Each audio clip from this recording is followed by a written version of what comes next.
En nuestra cultura estamos rodeados de una forma de fe que es muy diferente a lo que se nos presenta en las Escrituras. Soy Omar Jaramillo y quiero darles la bienvenida al programa Abre la Biblia con el pastor Colin Smith en la voz de Fausto González de Chávez. Parece que tenemos que retroceder un poco para hablar de lo que acabamos de escuchar. ¿Cuál es esta forma de fe que nos rodea y que es tan diferente de la que encontramos en las Escrituras? Bueno, creo que hoy en día es muy común entender la fe como una especie de aceptación de ciertas creencias, una especie de aprobación de ciertas doctrinas donde decimos, oh sí, yo creo eso. Pero en el Nuevo Testamento la fe es el vínculo de una unión viva con Jesucristo, que por su propia naturaleza implica volverse hacia Él y seguirlo. Eso es algo muy diferente a lo que vemos hoy en muchas iglesias. Es decir, que aún los demonios saben que hay un Dios y que Jesús resucitó de entre los muertos. Ellos creen eso. La cuestión es que no se han sometido a Jesucristo como Señor. Así que debemos llegar a lo que la Biblia entiende por fe verdadera. No existe una fe que no cambie a la persona. Y el hecho de que con frecuencia la gente tenga la idea de que se puede tener una fe que te deja igual, indica que hemos perdido el contacto con la realidad de lo que la Biblia entiende por fe verdadera. Entonces, cuando la Biblia dice que necesitamos tener esta fe viva de la que estamos hablando, afirmamos no solo que creemos en un Dios y creemos que Jesús existió y por lo tanto lo estamos convirtiendo en el Señor de nuestra vida. Así es, y la frase principal que utiliza el Nuevo Testamento para esto es estar en Cristo, estar en Cristo. Eso es lo que es la fe. Te pone en Cristo, o dicho de otra manera, pone a Cristo en ti por medio del Espíritu Santo. Eso es algo que cambia la vida de la persona y es lo que vamos a estar viendo juntos hoy. Bien, lo veremos en Mateo capítulo 5. Así que espero que nos acompañes abriendo tu Biblia allí mientras comenzamos el mensaje Bienaventurados los que lloran. Aquí está el pastor Colin. A lo largo de esta serie vamos a descubrir caminos para disfrutar de Dios y de las riquezas de su bendición. Y el Hijo de Dios nos está diciendo aquí, déjenme que les hable de esto. La última vez comenzamos en Mateo 5, versículo 3, donde Jesús hace esta sorprendente declaración. ¿Dónde comienza la bendición? Él dice, bienaventurados los pobres en espíritu, pues de ellos es el reino de los cielos. Y aprendimos que los verdaderos cristianos son aquellos que conocen su propia pobreza. Buscan en Jesús lo que no tienen y saben que Él tiene todo lo que necesitan. ¿No te alegra que la primera bienaventuranza sea bienaventurados los pobres de espíritu? Estoy muy agradecido de que la primera bienaventuranza no sea bienaventurados los puros de corazón. Si la bendición comenzara con ser puro de corazón, quedaríamos descalificados desde el punto de partida. Pero si la bendición comienza al saber que no tengo lo que se necesita cuando se trata de Dios, ese es el lugar donde puedo subirme al primer aro, como hemos estado viendo en esta analogía en la que nos balanceamos de un aro a otro a través de las maravillosas verdades que Jesús nos da aquí. Charles Spurgeon tiene una analogía diferente a la de los aros, pero creo que es también muy útil.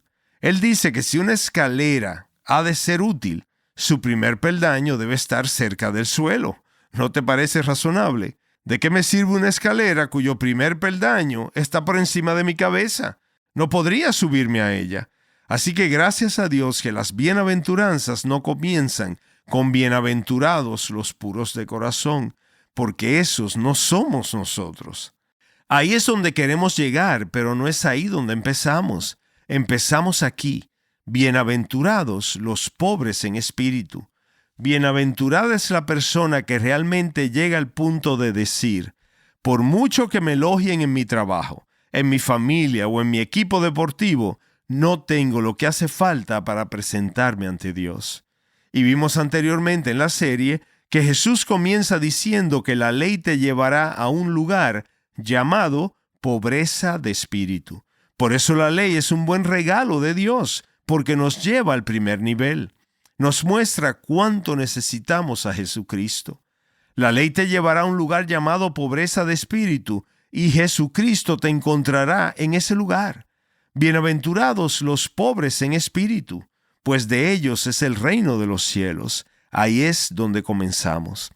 Hoy pasamos a la segunda bienaventuranza, que veremos en el versículo 4. Tenemos las palabras bienaventurados. Bienaventurados los que lloran, pues ellos serán consolados. ¿Cómo unir estas dos cosas? Llorar y ser consolado. Entonces tenemos dos cosas para nosotros aquí hoy.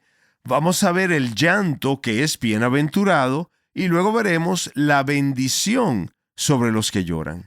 En el primer lugar, el llanto, que es bienaventurado. Bienaventurados los que lloran. Aquí tenemos una pregunta muy importante. ¿De qué se trata este llanto que es bienaventurado? Porque está claro que no todo llanto es bienaventurado. Y reconocemos que hay tres tipos de duelo, y es muy importante distinguir uno del otro. En el primer lugar está lo que llamaríamos el duelo natural, que es probablemente lo primero que nos viene a la mente. Se trata del duelo por alguien a quien hemos perdido. Dios te ha dado un regalo maravilloso en forma de una persona que te era muy querida, y ese regalo se te ha quitado. Por lo tanto, la respuesta natural a esa pérdida es llorar por los que han fallecido. Tú sabes lo que es esto, y algunos de los que me escuchan están pasando por esa experiencia en este mismo momento. Jesús conoce esta experiencia. Él lloró junto a la tumba de un amigo querido. Jesús lloró. Ese es el duelo natural. Ahora bien, la presencia de Jesús y el consuelo de Jesús en el camino que recorre un creyente a través del dolor de la pérdida es un regalo muy preciado de parte de Dios. Pero no es de lo que Jesús está hablando aquí. En las bienaventuranzas, Jesús habla de cualidades que debemos perseguir, cualidades que debemos buscar, cualidades que debemos obtener en nuestra vida, tanto como nos sea posible. Jesús habla de condiciones del corazón y de la vida que están tan cargadas de bendiciones que nadie puede obtenerlas en exceso. Eso es cierto en las 7 bienaventuranzas. Buscar la pureza, buscar la misericordia, la mansedumbre, buscar el hambre y sed de justicia. Nunca se puede tener demasiado de esas cosas. Y luego se añade una 8ª bienaventuranza, que es simplemente la consecuencia de buscar este tipo de vida, y es que el mundo te perseguirá como resultado de eso. Pero todas las bienaventuranzas nos hablan de cualidades que debemos perseguir. Ahora, nadie diría eso sobre el duelo natural. Nadie que esté pasando por el dolor de la pérdida de un ser querido diría, quiero buscar todo lo que pueda de esto. Nadie diría eso.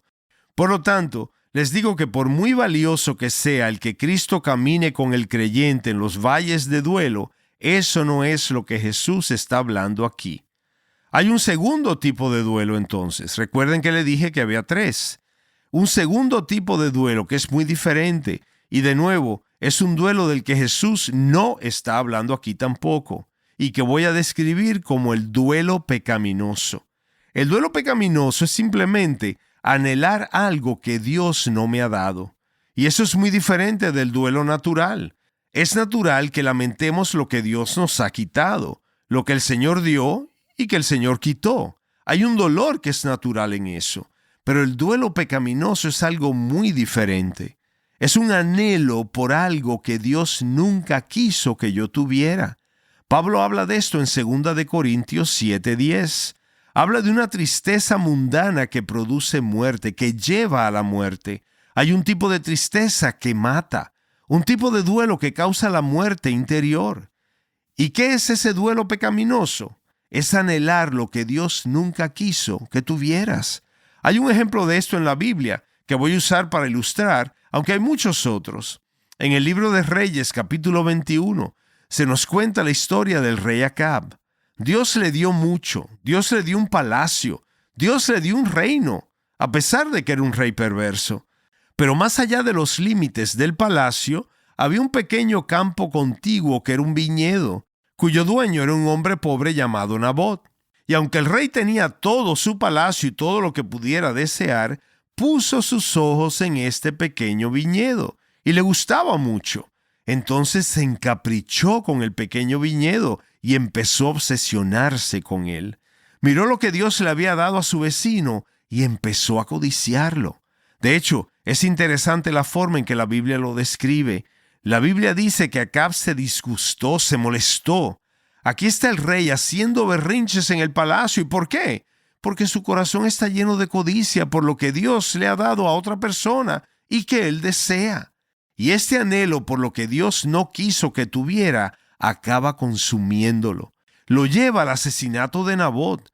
Y esto trae todo lo contrario a la bendición de la que pudo disfrutar Acab. Así que hay un tipo de duelo que es pecaminoso, dolerse por lo que Dios no te ha dado. Y eso siempre lleva a la muerte. Produce muerte, dice la Biblia. Y por definición, el duelo pecaminoso no es de lo que Jesús está hablando aquí, porque ese tipo de duelo nunca es bienaventurado ni lo será. Así que no está hablando del duelo natural, porque está hablando de algo que debemos perseguir, y nadie diría eso del duelo por una pérdida. No está hablando del duelo pecaminoso tampoco, porque está hablando de algo que es bienaventurado, y el duelo pecaminoso, que es desear lo que Dios no te ha dado, produce muerte. Ciertamente no trae bendición. Llegamos entonces al tercer tipo de duelo, el duelo espiritual, que es el dolor por nuestros pecados contra Dios. Ese es el duelo del que está hablando Jesús aquí. Estás escuchando Abre la Biblia con el pastor Colin Smith y un mensaje titulado Bienaventurados los que lloran, el cual hace parte de nuestra serie amplia Las Bienaventuranzas, impulso para la vida cristiana. Quizás seas un nuevo creyente y te preguntes cómo empezar a crecer en tu fe. O quizás conoces a un nuevo creyente y quisieras discipularlo, pero no estás muy seguro de cómo hacerlo. Nos encantaría compartir el libro del pastor Colin, Las Bienaventuranzas, impulso para la vida cristiana. Es un gran libro basado en la serie de sermones que estamos escuchando y es una herramienta que puedes utilizar para aconsejar o discipular a otros. Obtén más información visitando abrelabiblia.org o escríbenos a través de WhatsApp al número 1-630-259-6811. De nuevo, nos puedes llamar o escribir al 1-630-259-6811. Ahora regresemos al mensaje. De nuevo, aquí está el pastor Colin. Hemos visto entonces dos tipos de duelo a los que Jesús no se refiere en este pasaje. No se refiere al duelo natural, es decir, al dolor por alguien que hemos perdido, ni tampoco se refiere al duelo pecaminoso, el anhelo por algo que Dios no nos ha dado. Ahora veamos el duelo del que está hablando Jesús aquí, el duelo espiritual, que es el dolor por nuestros pecados cometidos contra Dios. Eso es de lo que Jesús está hablando aquí, y Él dice que esto es una bendición. Aquí se encuentra la bendición, aquí se encuentra el gozo de tu vida. En la medida en que sabes esto, serás bendecido. No puedes obtener demasiado de esto, dice Jesús. Ese es el dolor piadoso del que habla Pablo en 2 Corintios 7:10, y es bendito porque produce el arrepentimiento que conduce a la vida. Ahora que sabemos de lo que está hablando Jesús, quiero decirte que estas palabras son de enorme e incalculable importancia para la Iglesia de Jesucristo hoy día. Y lo digo porque hay muchas personas que se consideran cristianas y se identifican como tales, pero que saben muy poco del gozo y la vida en Jesucristo. Y una de las razones es que han experimentado muy poco del duelo espiritual del que habla Jesús aquí. Y creo que esa esterilidad y esa pérdida se han multiplicado en nuestra época y en nuestra cultura, porque estamos rodeados de una forma de fe que es muy diferente a la que se nos presenta en las Escrituras. Quiero tomarme un momento para tratar de mostrarles esto de manera más clara. Nos regocijamos en la maravillosa verdad de que como creyentes somos justificados por la fe, y de esa manera tenemos paz con Dios por medio de Cristo. Esa es la maravillosa y gloriosa declaración de Romanos 5:1. Ahora, ¿por qué un creyente es justificado por la fe? ¿Qué tiene la fe en contraposición a las obras o a cualquier otra cosa que lleva a una persona a estar en una relación correcta con Dios? Bueno, porque de acuerdo a la Biblia, un creyente es justificado por la fe, porque la fe une a una persona con Jesucristo. La fe es el vínculo de una unión viva con Cristo. Jesucristo, que justifica, santifica y glorifica a los creyentes a través del poder de su sangre derramada, aplicada a ellos personalmente por la presencia y el poder del Espíritu Santo. Y todo eso está contenido en la maravillosa afirmación de que somos justificados por la fe. ¿Por qué soy justificado por la fe? Porque la fe es el vínculo de una unión viva con Jesucristo, quien justifica, santifica y glorifica al creyente mediante la aplicación del poder de su sangre derramada por la presencia y el poder del Espíritu Santo en la vida de esa persona. Esto es el fundamento de lo que creemos, la verdad que se nos revela en la Biblia. Pero esto es lo que ha sucedido durante el último medio siglo en nuestra cultura y nuestra sociedad. Dos cosas en particular. Primero, la fe que une a una persona con Cristo, quien justifica, santifica y glorifica, se ha reducido o sustituido en el mejor de los casos por la mera creencia y aceptación de ciertos conceptos. El simple hecho de creer en ciertas cosas no te va a cambiar. Jesucristo es el único que puede cambiarte. La fe justifica porque es el vínculo de una unión viva con Jesucristo, quien únicamente Él justifica, santifica y glorifica. Es Jesucristo quien cambia, quien nos cambia. Es la presencia de Cristo en la vida de una persona lo que cambia esa vida, no el simple hecho de creer en ciertas cosas. La fe es el vínculo de una unión viva con Jesucristo. Y cuando Jesucristo entra en la vida de una persona, viene a perdonar y a santificar. Te acepta tal como eres. Eso es la gracia, pero nunca te deja tal como eres. Y eso también es gracia. Así que la sustitución de una fe que une a la persona a Jesucristo en el vínculo de la unión viva y personal por este otro tipo de aceptación teórica de ciertas verdades con las que puedo estar de acuerdo, lleva a que miles de personas digan que aceptan a Cristo, pero nunca llegan a inclinarse ante su señorío y piensen que son cristianos sin haber experimentado nunca la bendición de aquellos que verdaderamente están en Cristo. Esa es una forma de fe tan alejada de la realidad bíblica y tan alejada de la realidad de la experiencia que resulta totalmente irreconocible. Es una forma de fe que deja a las personas esencialmente sin cambios. Y cuando el mundo ve esto, lo desprecia y tiene razón en hacerlo, porque no se parece en nada a una forma reconocible de la fe bíblica. Y segundo, el arrepentimiento, que en la Biblia implica un cambio de dirección, se ha reducido a simplemente admitir que soy un pecador de manera general y decir una oración. Hay una gran diferencia entre estas dos cosas. Escuchen las palabras de las Escrituras y traten de comprender cuán lejos está este tipo de postura popularizada y empobrecida bajo la bandera del cristianismo, en comparación con la verdadera fe bíblica. Permítame darle dos declaraciones sencillas, muy conocidas de la Biblia, una en el Antiguo y otra en el Nuevo Testamento, y vean cuán lejos está esto del tipo de cosas que se repiten a nuestro alrededor en muchísimas iglesias hoy en día. Mira Isaías capítulo 55. Busquen al Señor mientras pueda ser hallado. Llámenlo en tanto que está cerca.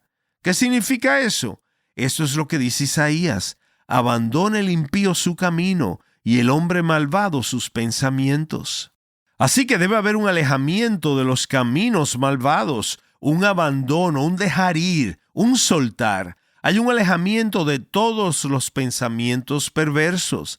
Hay algo decisivo que sucede aquí. Hay un cambio. Y vuélvase al Señor, que tendrá de él compasión, al Dios nuestro, que será amplio en perdonar. Entonces, ¿qué está diciendo Dios aquí? Le está diciendo al malvado, debes abandonar tu camino, abandónalo, déjalo y vuélvete. Eso es algo muy diferente a simplemente admitir que eres un pecador. Es muy fácil admitir que soy pecador y seguir pecando. Dios me está llamando a algo diferente. Me está llamando al arrepentimiento, que es mucho más que admitir que soy un pecador de manera general. Ahora, la versión del Nuevo Testamento de lo mismo en 2 de Timoteo 2:19. El sólido fundamento de Dios permanece firme, teniendo este sello. Así que Pablo está hablando de algo fundamental, algo que está en el centro mismo de todo lo relacionado con el cristianismo. Aquí está el fundamento de Dios y lleva su sello. Tiene dos partes. Aquí está la primera.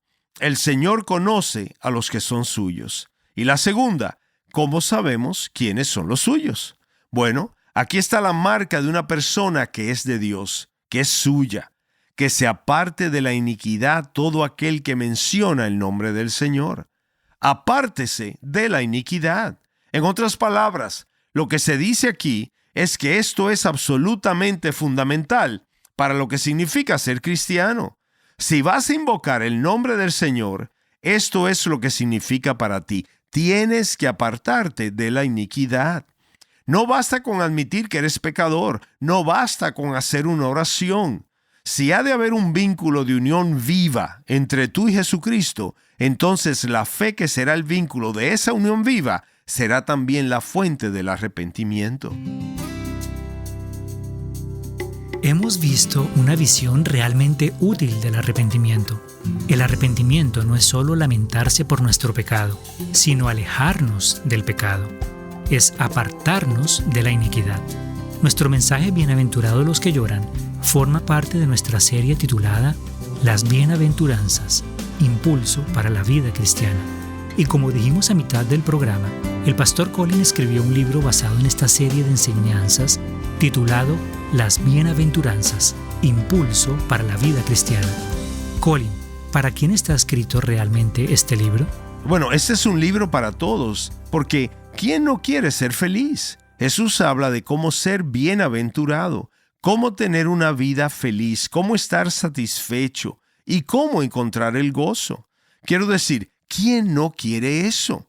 Pero en las bienaventuranzas que Jesús nos da, nos habla de cómo podemos encontrar la paz y el gozo, especialmente cuando luchamos con pecados que nos agobian. Y si estás luchando con algo que sientes que no puedes superar, las bienaventuranzas son para ti, porque Jesús habla aquí de cómo puedes progresar en tu vida cristiana. Para todos los cristianos esto debería ser cierto, para cualquiera que quiera crecer en santidad, ser más como el Señor Jesús y avanzar en la vida cristiana. Las bienaventuranzas nos muestran la manera en que podemos crecer como creyentes. Para mí, ese fue el descubrimiento más maravilloso sobre las bienaventuranzas cuando las estudié y ha sido de gran bendición. Es una alegría compartirlo en el programa de hoy y estoy muy contento de que tengamos la oportunidad de compartirlo también a través de este libro. Puedes obtener más información visitando abrelabiblia.org. Gracias por escucharnos hoy y espero que nos acompañes la próxima vez. Abre la Biblia es un programa de difusión de Open the Bible y es posible gracias a oyentes como tú.